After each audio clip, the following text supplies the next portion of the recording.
Good afternoon, good evening, ladies and gentlemen. The Hurricane Watch team is here with another tropical weather update. We're still monitoring that system off the southeastern coast of the United States. Still remains at around 10% over the next 48 hours and about 10% over the next 5 days. Models have changed a little bit, and we're going to talk about that as well. We still got this disturbance there off the coast of Mexico. Remains at around 70% over the next 7 days, and about 0% over the next 48 hours. We're going to talk about the West Pacific and the East as well as the North Atlantic Ocean today. So again, we're monitoring that system that could potentially develop here. GFS hasn't really shown anything, just a cluster of thunderstorms moving into the southeast, causing some heavy rain and perhaps some flooding.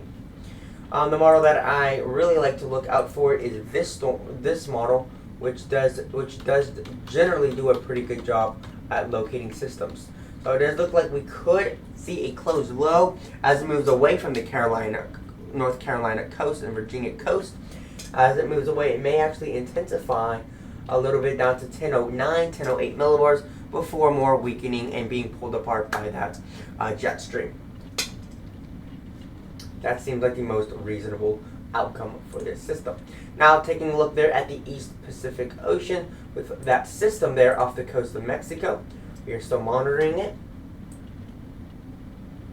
Does look like we do get a closed low, and it looks like we get another system that tries to develop as well. So we're going to have to continue to monitor, as it does look like we're going to a period where there could be more a lifting motion in the atmosphere over the United States and the East Pacific as well as the North Atlantic. Western Pacific, I've been seeing some models showing something much later on into a few weeks out from now. Again, this could just be a signal of what is to come. Again, as you can see, some sort of a system could develop. GFS showing something a little bit more aggressive. We're really going to have to monitor it. It does look like we could be moving into a more active pattern right now. So that's something we're going to have to watch out for. Again, if this system does develop, there could be some swells for portions of the Philippines as well as the coasts of China, Taiwan, Japan, and the Korean Peninsula. And there's another system that could develop there in the South China Sea, but we're going to have to closely and carefully monitor this first system if it does in fact develop into anything significant.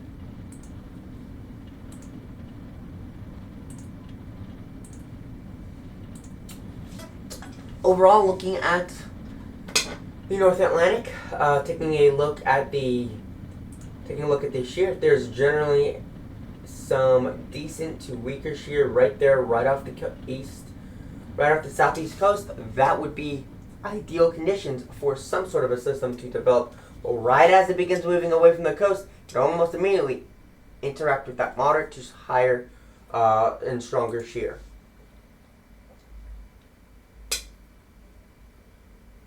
Water vapor, we're going to take a look at that. I'm going to see if there's an SAL map on here.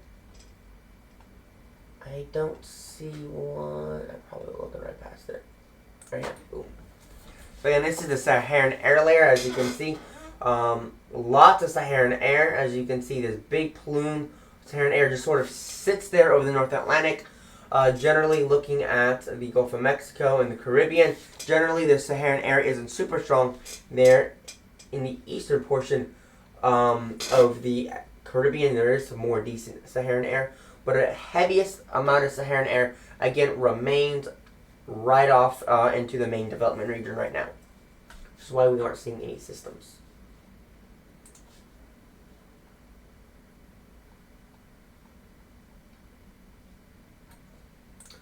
Again, I like to look at this as well. Every once in a while, the tropical cyclone heat potential remains moderate. In the Caribbean and the Gulf of Mexico remains rather on the lower end. But again, as we go through the North Atlantic hurricane season, past June, July, into August and September, we will see this quickly ramp up into September, and that's when we could usually see our most storms is in September. Right now, nothing really to look out for. Just really watching what this system off the coast of the United States does. We're going to closely monitor it as well. Here is a closer view. And we're actually going to look at satellite imagery and take a look at that system as well.